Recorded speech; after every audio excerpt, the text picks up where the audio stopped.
Vous devez vraiment vivre sur une autre planète pour ne pas reconnaître que l'alcoolisme est un grand problème dans ce pays.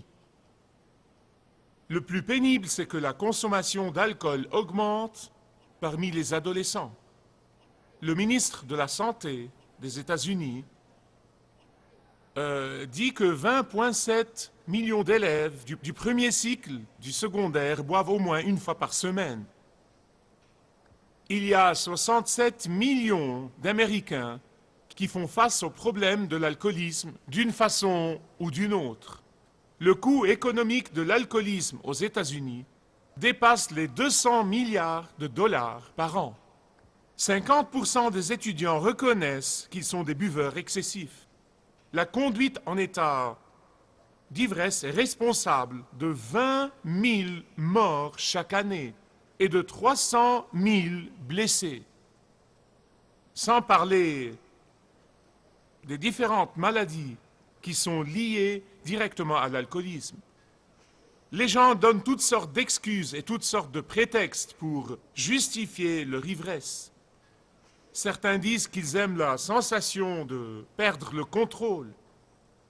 D'autres disent qu'ils aiment boire pour oublier temporairement leurs chagrins et leurs douleurs et leurs inquiétudes et leurs peurs. Mais le problème, mes amis bien-aimés, c'est que l'évasion temporaire entraîne de pires problèmes. L'évasion temporaire n'a jamais résolu un problème donné. L'évasion temporaire empêche la personne de faire face à la vraie cause du problème. En fait, elle aggrave le problème. Laissez-moi vous lire ce que dit un membre de l'association Alcooliques Anonymes, parce qu'il s'exprime vraiment mieux que je ne pourrais le faire, ou n'importe qui d'autre d'ailleurs. Il dit « J'ai bu pour être heureux, je suis devenu malheureux.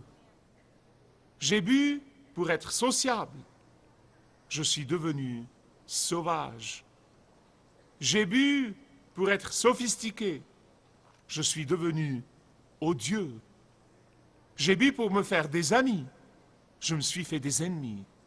J'ai bu pour dormir, je suis devenu insomniaque. J'ai bu pour me fortifier, je me suis affaibli. J'ai bu pour me détendre, je suis devenu tendu. J'ai bu pour être courageux, je suis devenu peureux. J'ai bu pour rendre la conversation plus facile, je n'ai plus su m'exprimer. J'ai bu pour oublier, je suis hanté plus que jamais. J'ai bu pour me libérer, je suis devenu esclave. J'ai bu pour éliminer les problèmes, ils se sont multipliés. J'ai bu pour affronter la vie, mais c'est la mort que j'ai invitée. Je n'aurais pas pu l'exprimer mieux. Un cher ami à moi, qui est, comme il aime se faire rappeler, un alcoolique sur la voie de la guérison, m'a dit « J'ai cru pendant des années que je ne pouvais pas vivre sans boire. Et dès que j'ai réalisé que c'est un mensonge, Dieu m'a donné la victoire. » Bien-aimés, c'est exactement pourquoi l'apôtre Paul, dans Éphésiens 5, j'espère que vous y avez déjà ouvert, versets 18, 19, 20, 21, c'est pourquoi, surtout dans le verset 18, il contraste l'intoxication de l'alcool avec la puissance du Saint-Esprit et le fait d'être rempli du Saint-Esprit. C'est pour ainsi dire un contraste entre deux esprits. L'alcool vous déprime, oh, mais le Saint-Esprit vous exalte. L'alcool vous détruit le foie, mais le Saint-Esprit vous fortifie le cœur. L'alcool vous coûte une fortune, mais le Saint-Esprit vous bénit 1000 fois. L'alcool multiplie vos peines et vos douleurs, mais le Saint-Esprit vous guérit. L'alcool vous donne la gueule de bois, mais le Saint-Esprit vous console. L'alcool vous fait faussement croire que vous êtes heureux, mais le Saint-Esprit vous donne la vraie joie. C'est le contraste que l'apôtre Paul fait ici. En fait, Paul nous a donné deux contrastes dans le dernier message. Il a contrasté la folie avec la sagesse et les ténèbres avec la lumière. Et il s'est lancé par la suite dans ce contraste, comme si pour nous dire que l'obscurité et la folie sont le signe de l'ivresse, mais le fait d'être rempli du Saint-Esprit est le signe de la sagesse et de la lumière. Les chrétiens ont parlementé et ont débattu de la consommation d'alcool pendant près de 2000 ans. Depuis que l'apôtre Paul a écrit sa lettre aux Corinthiens, enseignant sur la nourriture et la boisson, les croyants, les chrétiens et les dénominations et les églises débattent de la question de la consommation d'alcool. Écoutez ce que Paul dit ici dans sa lettre aux Éphésiens. Il ne parle pas de la boisson, il parle plutôt de l'ivresse. C'est ce que le mot veut dire. Et c'est pourquoi je veux focaliser sur la Bible, sur la parole de Dieu. Si vous manquez ce point, vous manquerez le texte tout entier. Si vous ne comprenez pas le texte de la lettre aux Éphésiens, vous ne comprendrez pas le reste du passage. Du temps de l'apôtre Paul, dans la culture païenne d'où proviennent tous les chrétiens d'Éphèse, dans cette culture païenne, l'ivresse était étroitement liée au culte païen. En fait, ce type d'ivresse menait à l'extase et à l'immoralité sexuelle, et elle était censée les unifier, comme ils le croyaient, à leur Dieu. En fait, les païens pensaient que l'ivresse et l'extase et l'immoralité sexuelle leur donnaient la plénitude religieuse. Et c'est le contexte dans lequel Paul parle ici aux Éphésiens.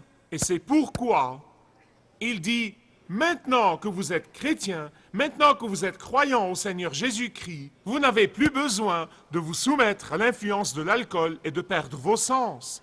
Mais plutôt venez vous soumettre à la puissance du Saint-Esprit de Dieu. L'ivresse et l'ébriété dans le culte païen vous faisaient perdre le contrôle. Oh, mais le fait d'être rempli du Saint-Esprit vous donne un esprit sobre. L'ivresse et l'ébriété dans le paganisme vous dépriment car l'alcool est un dépresseur. Mais le fait d'être rempli du Saint-Esprit stimule le bon sens en vous. L'ivresse et l'ébriété vous déshumanisent, mais le fait d'être rempli du Saint-Esprit vous rend semblable au Christ. L'ivresse engourdit le centre même de votre cerveau, mais le fait d'être rempli du Saint-Esprit vous donne la sagesse, la compréhension, le discernement, le bon sens, l'équilibre et la puissance. C'est ce qu'il dit ici. Donc la question dans l'esprit de chacun de vous est: que dois-je faire pour être rempli du Saint-Esprit? Comment faire pour être rempli du Saint-Esprit? Avant de répondre à cette question, je veux m'assurer que vous savez ce qu'être rempli du Saint-Esprit n'est pas. Pouvez-vous dire n'est pas? Maintenant, j'ai 5 n'est pas. Et chaque fois que je cite l'un d'eux, je veux que vous répondiez n'est pas. Le premier, c'est que le plein du Saint-Esprit de Dieu n'est pas un coup de baguette magique. Et voilà, maintenant vous devenez un chrétien super, un chrétien de premier ordre. Ce n'est pas le plein du Saint-Esprit. Deuxièmement, être rempli du Saint-Esprit n'est pas la même chose qu'avoir le Saint-Esprit qui demeure en vous. Romains chapitre 8, verset 9 nous fait bien comprendre que le Saint-Esprit demeure dans tous les chrétiens. Mais nous savons que tous les chrétiens ne sont pas remplis du Saint-Esprit. Numéro 3, être rempli du Saint-Esprit n'est pas être baptisé du Saint-Esprit. Car tous les croyants doivent être baptisés du Saint-Esprit. Car comment pouvons-nous dire que Jésus est Seigneur si ce n'est par le Saint-Esprit? Donc ce n'est pas la même chose. Le fait que certains croyants éteignent le Saint-Esprit, le fait que certains croyants attristent le Saint-Esprit, ne les empêche pas d'être toujours baptisés du Saint-Esprit qui demeure en eux. Numéro 4. Être rempli du Saint-Esprit n'est pas être scellé du Saint-Esprit. Vous voyez, être scellé du Saint-Esprit, c'est un concept que Paul utilise. Comme quoi, quand les gens voulaient être sûrs de l'excellence de leurs produits, ils le scellaient de leur nom afin que personne ne puisse vous envoyer un produit de qualité inférieure et vous dire, eh bien, ceci est fabriqué par un tel. Donc le sceau du Saint-Esprit est essentiellement Dieu qui déclare que les croyants lui appartiennent. Sa propriété. Donc être rempli du Saint-Esprit n'est pas la même chose qu'être scellé du Saint-Esprit. Finalement, numéro 5. Être rempli du Saint-Esprit n'est pas prendre le Saint-Esprit en plusieurs versements. Vous recevez une partie du Saint-Esprit aujourd'hui, et vous recevez une autre demain, et vous recevez une autre après-demain. Et chaque fois que vous vous sentez spirituel, vous recevez une partie du Saint-Esprit. Non, non, non, non, non, non. Dieu ne répartit pas le Saint-Esprit. En fait, jamais, jamais la Bible ne nous ordonne d'être baptisés ou habités ou scellés du Saint-Esprit. Vous savez pourquoi? Parce que c'est le travail de Dieu. C'est lui qui nous baptise, c'est lui qui nous scelle du Saint-Esprit. Ce n'est pas un ordre. C'est le travail de Dieu. Quand quelqu'un vient à Jésus-Christ dans le repentir et la foi et se fie à lui comme sauveur et Seigneur de sa vie, Dieu le scelle du Saint-Esprit. C'est son travail, le travail de Dieu. Mais l'ordre dans Éphésiens 5, 18, c'est d'être rempli du Saint-Esprit.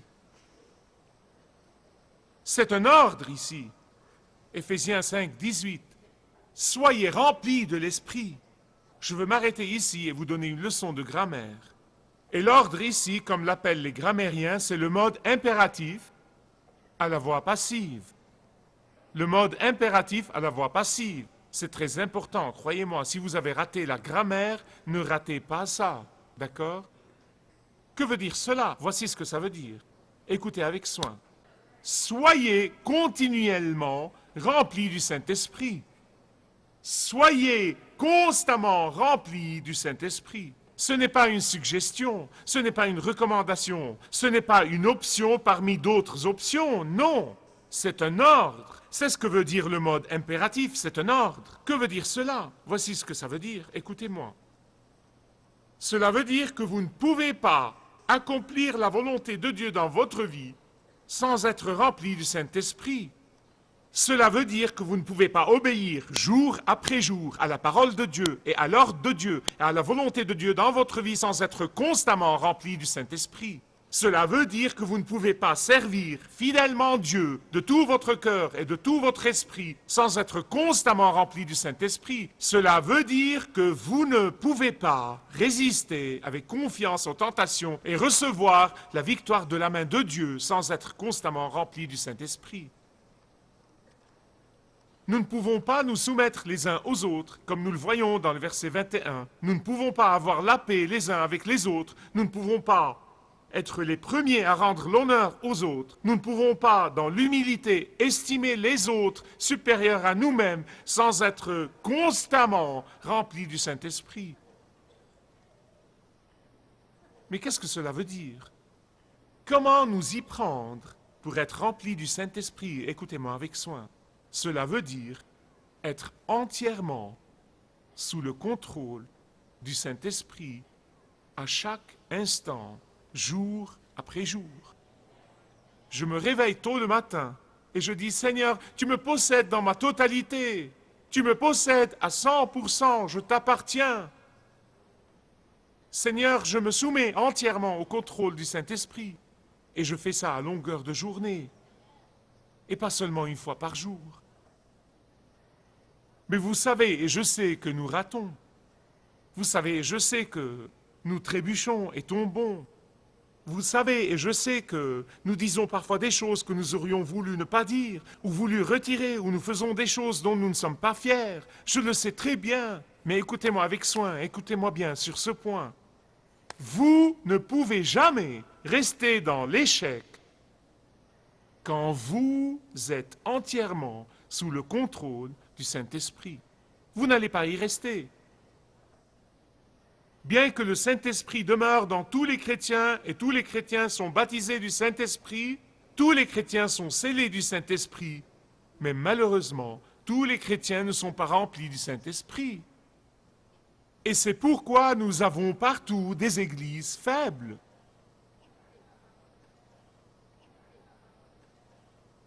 Des milliers de gens vont à l'église, mais ils ne sont pas remplis du Saint-Esprit. Vous voyez, voilà pourquoi c'est dans le mode impératif. Ce n'est pas seulement pour les privilégiés. Tous les croyants en Jésus-Christ doivent être remplis du Saint-Esprit s'ils veulent vraiment servir le Dieu vivant. Mais vous dites pourquoi? Pourquoi? À moins de nous soumettre quotidiennement à sa puissance, à moins d'être à chaque instant sous son contrôle total, croyez-moi, à moins de le faire, nous serons des chrétiens vaincus. Et c'est pourquoi il y a des chrétiens vaincus partout dans le monde. Je ne peux pas faire ceci, je ne peux pas faire cela. Non, non, non, non, c'est que vous ne voulez pas le faire. Mon ami m'a dit un jour, il m'a dit, tu sais Michael, je fais ça à 7 heures du matin, je dis tous les matins, Seigneur, prends les clés de la voiture, conduis ma vie, je vais m'asseoir dans la place du passager. Mais il a dit à 9 heures, je reprends la place du conducteur. Je lui ai dit, ça va, fais-le encore à 9 heures du matin. Fais-le à chaque fois que vous êtes tenté de prendre le contrôle, chaque fois que vous êtes tenté, ça va. Nous passons tous par là. Nous disons, Seigneur, je vais m'arrêter, je suis sur le point de prendre le contrôle, mais je ne le veux pas. Je te le rends, Seigneur. Vous voyez, la raison pour laquelle cet ordre est dans le mode impératif, c'est que c'est indispensable. La raison pour laquelle cet ordre est dans la voie passive, c'est que tout ce que vous devez faire, c'est d'être disposé. Vous ne pouvez pas dire, eh bien, je vais être baptisé, je vais être rempli du Saint-Esprit, je vais être guéri. Non, non, non, non, ce serait la voie active. Vous ne devez rien faire. Dites, Seigneur, prends-moi. Je me livre à toi. Remplis-moi. Et faites-le encore, et encore, et encore, et constamment. Écoutez, tous les couples mariés comprendront ce que je vais dire. Tous les couples mariés comprennent que la force du mariage n'est pas dans ce qui est arrivé dans le passé. Non. La force du mariage n'est pas dans ce qui arrivera dans l'avenir. Non, mes amis bien-aimés, la force de votre mariage, la force de mon mariage est maintenant. Elle est dans le présent. Et il en va de même pour le plein du Saint-Esprit. Ce n'est pas ce qui est arrivé dans le passé, ou ce que vous avez fait dans le passé, ou ce que vous avez éprouvé dans le passé. Non, ce n'est pas ce que vous espérez avoir dans l'avenir. Non, c'est maintenant. C'est maintenant, puis le prochain maintenant, et le prochain maintenant, jusqu'au retour de Jésus. Soumettez-vous maintenant, capitulez maintenant, soyez remplis maintenant. Il y a une chose très importante ici, et je ne veux pas que vous la manquiez. Au sujet d'être rempli du Saint-Esprit. Comme disaient les anciens, vous savez, être rempli du Saint-Esprit ressemble à un verre rempli d'eau. Il était vide et il est maintenant rempli d'eau. Eh bien, en fait, ce n'est pas exactement ce que ce mot veut dire. C'est trop statique. Ce que veut dire être rempli du Saint-Esprit, c'est exactement semblable au vent qui remplit les voiles d'un voilier ou d'un bateau et le fait avancer. C'est ce que cela veut dire vraiment. C'est comme le sel qui pénètre profondément dans les aliments et les rend succulents. C'est comme quand parfois nous utilisons ce mot et nous disons « cette personne est remplie de chagrin, cette personne est remplie de colère, cette personne est remplie de peur ». Qu'est-ce qu'on veut dire par là? On veut dire que cette personne est totalement plongée dans cette émotion. Et c'est ce que cela veut dire ici. Être rempli du Saint-Esprit, c'est être totalement dominé et contrôlé par le Saint-Esprit. Et que veut dire être rempli et totalement dominé par le Saint-Esprit? Qu'est-ce que cela veut dire? Écoutez avec soin. Être continuellement, systématiquement, rempli du Saint-Esprit veut dire que vous êtes continuellement conscient de la présence de Jésus-Christ où que vous soyez.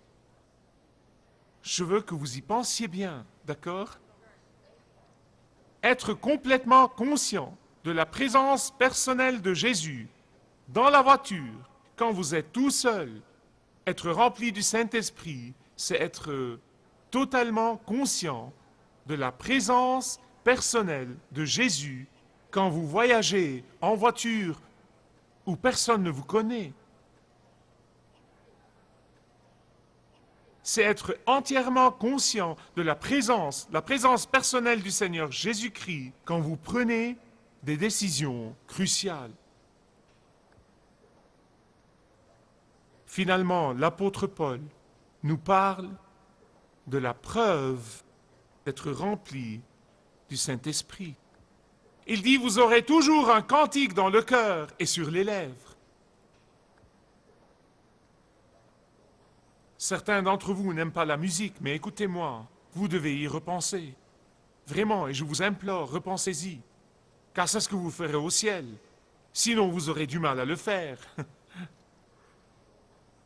Quand vous êtes constamment rempli du Saint-Esprit, vous serez rempli de louanges, vous serez rempli d'actions de grâce, même dans les périodes difficiles de votre vie. Verset 19, vous entretenant par des psaumes et des hymnes et des cantiques spirituels. Maintenant, bien sûr, dans la Bible, dans les psaumes en particulier, il y a des cantiques qui sont conçus pour que nous les chantions les uns aux autres, le saviez-vous? Louons ensemble le Seigneur. Venons à lui avec des actions de grâce, prosternons-nous devant lui. C'est un cantique que le psalmiste chante pour exhorter les croyants à venir au Seigneur et à l'adorer. Mais d'un autre côté, il y a des cantiques conçus pour honorer et louer le Seigneur. Béni sois-tu, ô Seigneur, gloire à ton nom, ô Seigneur. Ce sont des cantiques conçus pour honorer et louer le Seigneur. Écoutez-moi avec soin, s'il vous plaît. Je sais que certains d'entre vous ont un problème avec la technicité de la musique.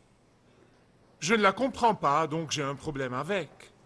Certains d'entre vous ont un problème avec le style de musique. Je vous le dis franchement, j'aime tous les cantiques, les vieux comme les nouveaux, n'importe quel genre de cantique. Je veux dire, s'ils sont bibliquement saints, s'ils honorent le Seigneur, s'ils louent le Seigneur et lui rendent grâce, laissez-moi vous dire une chose, je les chanterai et je casserai les oreilles à tous ceux qui sont à côté de moi, vraiment.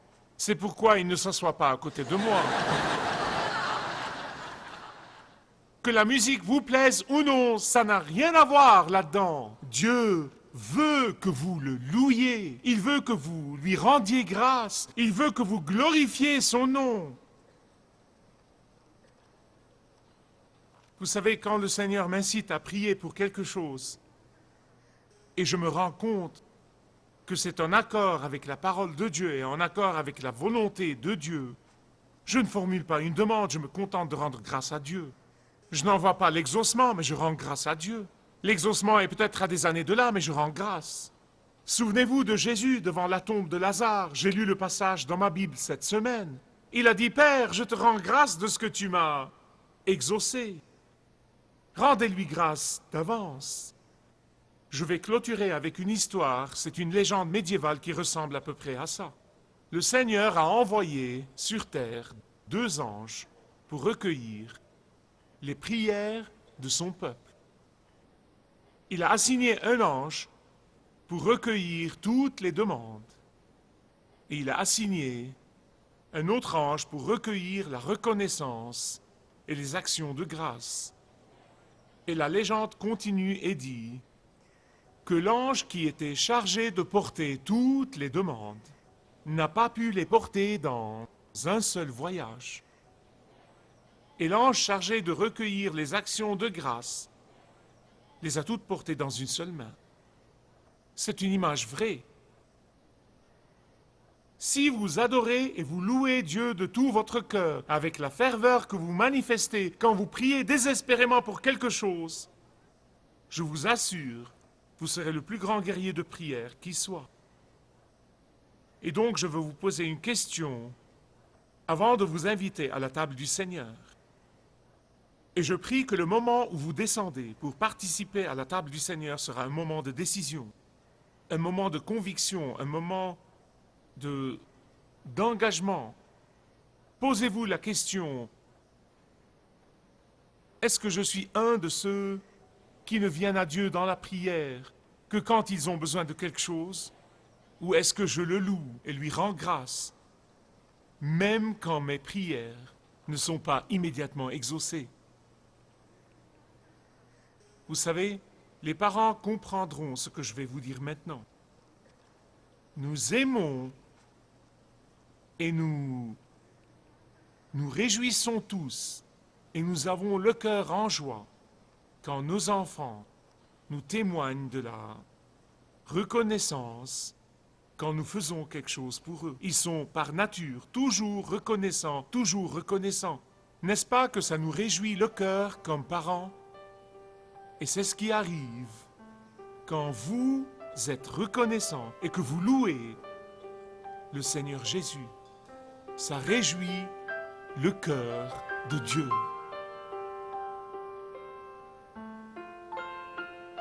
Être constamment rempli du Saint-Esprit est un ordre pour ceux qui connaissent le Seigneur Jésus-Christ, ses enfants, chacun d'eux. Si vous désirez connaître Dieu d'une manière personnelle, demandez le livret « Retrouvez la joie que vous avez toujours désirée » et vous pourrez découvrir l'amour de Dieu pour vous et apprendre comment expérimenter son pardon.